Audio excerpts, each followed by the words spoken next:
Ini intisari selanjutnya Wu Wei. Ini yang agak khas dari Zen.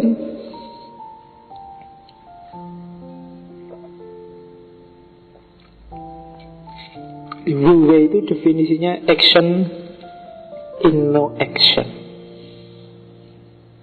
Kalau dalam bahasanya Sunan Kalijogo di serat Lokajaya yang dikutip oleh masjidnya Uin itu, ngeli ning ora keli, ikut menghanyutkan diri dalam realitas tapi tidak tenggelam. Ini agak berat ya. Maksudnya apa? Kayak tadi, pahami lingkungan sekelilingmu, hiduplah secara natural aja. Jangan memaksakan diri, jangan mengatur-ngatur, jangan mengintervensi-intervensi yang sudah memang sunatullahnya begitu. Kalau enggak, nanti akan terjadi disharmoni, ketidakseimbangan. Ketika ada yang tidak seimbang, pasti nanti ada dampaknya. Keserakahanmu pada hutan, dampaknya kamu rasakan sekarang. Intervensimu terlalu banyak. Keserakahanmu pada apalagi kekayaan, dampaknya ada korupsi, ada kecurangan-kecurangan, dan banyak hal yang lain. Jadi Wu Wei, action in no action. Nyari uang iya, tapi kejarlah secara natural. Gak usah ambisius, sekarang nyari uang, minggu depan kaya raya. Gak harus percaya sama promosinya MLM. Gak harus, tapi mungkin kalau mau ya gak apa-apa. Jadi yang wajar-wajar saja. Bekerja 100, ya nanti imbalannya baliknya juga 100. Wajar. Yang gak wajar pasti ada yang gak beres di situ. Dan nanti ada efeknya pasti. Action in no action. Lakukan sesuatu tapi sesuai sunnatullahnya. Tidak harus bikin yang mukjizat-mukjizat yang luar biasa. Hidup yang dipedomani sunnatullah. Kamu loncat dari lantai 3 amplas, itu secara sunnatullah mati. Itu aja yang dipegangi. Jangan jajal meskipun kamu yakin, loh kalau Allah menghendaki Pak, bisa loh Pak, tidak mati. Ya jajalan era percaya. Enggak, yang kita pedomani secara sunnatullah, loncat dari rantai 3-nya amplas yang paling atas itu ya tewas. Sunnatullahnya itu, bahwa ya mungkin saja Allah intervensi, tapi jangan dicoba. Itu Wu Wei namanya, action in no action. Bisa kok kamu jajal loncat dan selamat, tapi itu tidak sesuai sunnatullah. Secara sunnatullah kamu mati. Itu Wu Wei. Jadi bekerjalah yang alami, jangan memaksakan diri, jangan ngatur-ngatur, jangan mempengaruhi yang sudah hukumnya. Toh sunnatullah juga dari Allah. Ada banyak hal. Manusia hari ini kan gitu. Mentang-mentang jelek terus kulitnya hitam, operasi. Kayak Michael Jackson itu jadi putih kabeh. Tapi ya ada efeknya kan akhirnya. Mungkin kanker kulit, mungkin susah, macam-macam. Jadi Wu Wei, action in no action. Tidak harus ambisius, tidak harus intervensi. Oke, sekarang masih ada waktu. Saya agak cepat. Ada 10 makomat. Saya menyebutnya makomat, pinjam istilah dari Sufi. Jadi suluk juga dari Sufi. Suluknya para ulama Zen ini biasanya digambarkan dengan lukisan sapi dan penggembalanya. Ada 10 lukisan. Dan itu dimana biasanya deret itu. Ini tak ambil lukisannya agak mending. Biasanya lukisannya agak jelek-jelek karena kasar. Lukisan tangan. Untuk menggambarkan 10 step Zen Buddhisme. Versinya banyak, tapi alurnya sama. Kenapa pakai sapi? Jangan lupa sumbernya dari India. Bagi India sapi itu dimuliakan. Ya, kalau di sini dibantai habis-habisan. Iya. Kalau cuma dibantai tidak apa-apa. Ada yang tega sekali kan, mau dibantai digelonggong itu kan, dimasukin air. Itu bisa nangis-nangis orang India kalau lihat itu. Jadi analoginya sapi. Saya baru tahu kemarin baca-baca di India itu, kalau ada perempuan cantik dan anggun, terus bijaksana, pinter, itu pepatahnya adalah perempuan itu seperti sapi. Nggak ada di sini ya. Kalau di sini anak perempuan disebut sapi mesti marah. Tapi di India kalau ada perempuan disamakan dengan sapi, berarti dia anggun terus pinter. Jadi cantik, anggun, pinter. Hebat sekali kamu seperti sapi.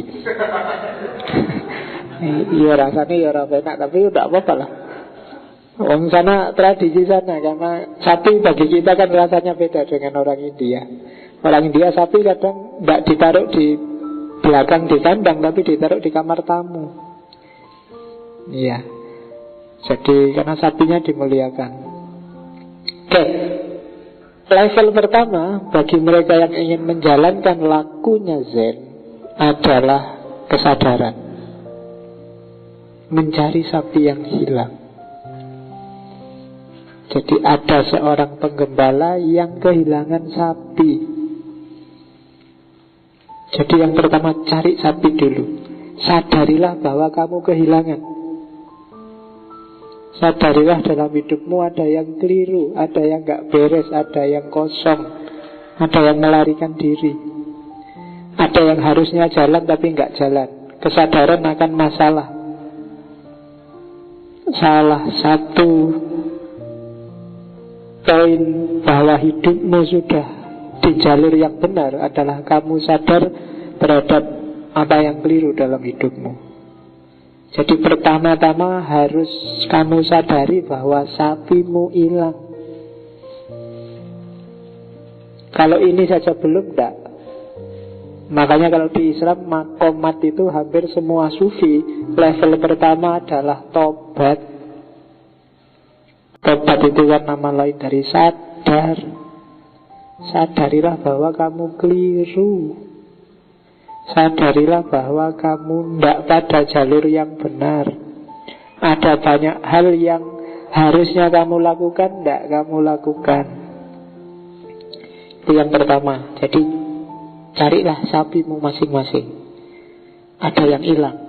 Kalau selama ini kamu menganggap hidupmu normal-normal saja, coba dipikir lagi. Mungkin ada yang tidak pas, ada yang tidak beres. Terus yang kedua, menemukan jejaknya sapi. Iya. Jadi setelah kamu sadar sapimu hilang, kan terus kamu lacak, loh ini ada jejaknya. Iya. Apa sih maksudnya menemukan jejaknya sapi? Muhasabah. Iya ya. Mungkin aku terlalu arogan. Iya ya. Aku selama ini terlalu merasa diriku penting. Oh iya ya, selama ini aku terlalu cuek, tidak peduli sama lingkungan. Itu menemukan jejaknya sapi. Coba pikir, muhasabah, apa kurangmu selama ini, apa yang tidak pas, apa yang kamu tahu keliru tapi kamu tabrak terus. Sudah jelas-jelas itu salah kok kamu nekat. Ya macam-macam. Kalau di umur-umurmu ini ya mungkin apalah. Sudah jelas kamu tidak boleh lihat gambar yang kayak gitu kok yo. Masih saja kamu lihat. Lah ada iklannya ya Pak, nggak sengaja tak pencet. Gambarnya keluar, kok keterusan misalnya. Ya wis ora apa-apa, tapi itulah jejak sapi. Oh, ini yang jadi sumber masalah selama ini, ya kan? Jadi temukanlah, muhasabahlah. Ingat-ingatlah apa aja yang kamu kelirukan selama ini.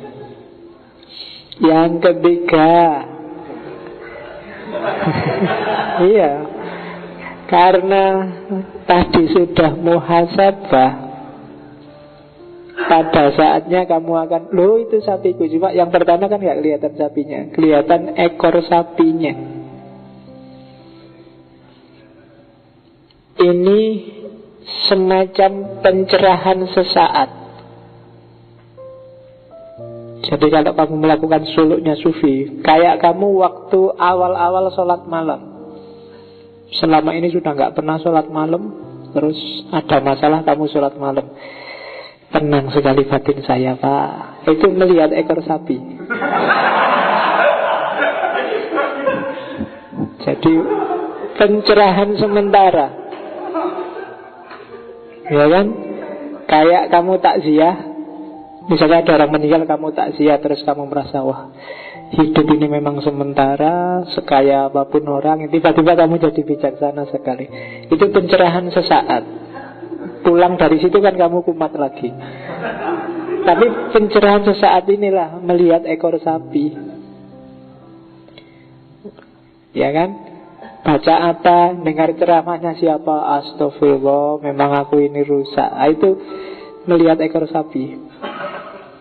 Jadi ada pencerahan sesaat, ada peletihan. Ini kalau kamu nggak ikuti terus, kamu nggak jadi pencerahan loh. Baru lihat ekornya loh ya. Kalau nggak kamu terus kan, ya sapinya nggak akan ketemu. Jadi momen keempat, pencerahan sesaat. Mungkin kamu baca buku, dengerin syekh siapa, atau ikut wirid apa, tiba-tiba ada yang nyes, ada yang itu melihat ekor sapi. Kalau kamu selesai itu kumat lagi, berarti sapimu hilang lagi. Ya. Oke. Jadi kehilangan diri baru lihat ekornya. Terus yang keempat, ketemu kan sekarang. Setelah ketemu apa? Taklukkanlah sapimu. Karena sapimu sudah di luar lama, maka sekarang dia liar. Nafas, pikiran harus kamu kuasai. Taklukkan itu yang ada di dalam dirimu. Pencerahan itu kan urusan menaklukkan diri. Kalau tadi sudah nyes, selesai acara kamu pingin kumat lagi, taklukkan. Biar sapinya ketemu, biar pencerahan beneran. Kalau enggak sapimu hilang lagi, atau enggak terjinakkan. Jadi makomat keempat ini mujahadah, riyadah, menaklukkan sapi. Kamu wiritan sekian ribu kali, itu sebenarnya sedang menaklukkan sapi yang ada dalam dirimu. Jadi itu makom yang keempat, taklukkanlah sapimu. Kalau enggak, yang tadi sudah pencerahan sesaat, kamu balik lagi kehilangan sapi. Hilang sapimu, harus dicari lagi, mulai dari awal lagi. Tapi begitu kamu lihat ekornya, pegang erat-erat dan taklukkan. Susah melawan sapi, apalagi sapinya sudah liar. Nggak gampang loh. Ini yang prosesnya paling berat dan panjang, menjinakkan sapi. Setelah itu menang kamu. Harusnya semakin naik makom kan menang. Sapinya kalah. Kamu bisa menaklukkan dirimu kalau perjuangannya sungguh-sungguh. Inilah kasyaf, inilah ma'rifat. Kamu bisa menaklukkan dirimu, menguasai dirimu. Itu perjinakannya sapi. Setelah itu apa? Pulang ke rumah, kembali ke dirimu yang sejati. Ya kan? Kamu menaiki sapinya. Bukan kamu yang dikontrol oleh pikiranmu, oleh nafsumu, tapi kamu yang kontrol pikiranmu, kontrol nafsumu, kesadaranmu. Selama ini hidup kita yang disetir oleh pikiran, sekarang dibalik, kita yang nyetir pikiran. Pulang ke rumah, memahami yang sejati, mengenali diri sendiri. Itu makom yang keenam, naik sapi. Terus sapi sudah pulang, sudah ditaklukkan. Sekarang apa? Menikmati ketenangan. Kasyaf, ya kan? Ini taholli, jiwa kita bersih. Sudah nyaman. Apa-apa tentram, apa-apa establis, kita nikmati. Ini yang disukai oleh para sufi itu kan, indahnya pencerahan, nikmatnya menang melawan diri sendiri. Diri yang sudah tazkiyatun nafas, tenang, nyaman, kayak penggembala yang melihat malam dan sapinya sudah ada di rumah. Kalau sapinya masih hilang, gak akan bisa tenang. Di rumah mungkin gelisah, pening. Tapi karena sapinya sudah tertaklukkan, sekarang mulai bisa menikmati hidup, mulai bisa tenang. Terus makom ke-8, moksa, nirwana, surga, keheningan, enso tadi. Semuanya sudah gak penting lagi. Semuanya sudah tidak urgent lagi. Tajalli, jiwanya melebur, hening. Tidak ada yang indah selain dia. Ini sudah wilayah masuk surga ini. Keheningan, moksa, nirwana. Ya kan? Kalau Buddha kan nirwana puncaknya. Di era-era awal, maqamat sufi itu nyampe di nomor 8. Tapi setelah 12 tahun ada tambahan 2 lagi. Ada beberapa ulama Zen yang nambah 2 makom lagi. Ini mirip pikirannya Iqbal yang dulu eksistensialis. Kalau sudah nyampe puncak, ada ulama-ulama, ada tokoh-tokoh yang oleh Zen dianggap dia sudah mengalami nirwana, harusnya masuk surga, tapi dia nggak mau masuk surga. Kenapa? Ketika mau masuk surga, dia noleh ke belakang. Kasihan ya manusia yang masih belum sadar. Kasihan orang-orang yang masih tertipu. Kasihan orang-orang yang masih belum ngerti hidupnya mau kemana dan untuk apa. Maka dia tunda menikmati surga untuk kembali lagi ke dunia. Lahirlah makom ke-9. Judulnya kembali ke sumber. Cuma sekarang beda sama yang dulu. Ini orangnya sudah mengalami pencerahan. Inilah para wali, inilah para aulia, inilah para maitreya, inilah kalau dalam Buddha. Ya mungkin kalian kalau di Cina pernah dengar Dewi Kuan Im, pernah dengar ada beberapa Buddha yang tidak tega sama manusia. Dia sayang sama manusia. Masih banyak yang tertipu, masih banyak yang gak sadar akan hakikat dirinya. Maka dia kembali lagi. Cuma sekarang dia beda sama yang dulu, yang masih penggembala sapi. Sekarang dia sudah murni, sudah kembali kayak bayi, kembali ke sumber. Bayi itu kan bersih, murni, tidak ada pikiran ruwet, tidak ada hasrat ambisi yang tidak perlu. Menikmati hidup apa adanya, kembali ke sumber, tidak tertipu lagi oleh dunia. Riyadhah sudah selesai. Sekarang dia jadi orang yang berbeda, kembali ke sumber. Dan puncaknya adalah, ya sudah, dia sekarang sudah murni, saatnya mengunjungi pasar dunia. Ya, hidup bersama masyarakat, menularkan kesadaran, menularkan pencerahan. Jadi orang-orang kayak gini katanya Buddha banyak.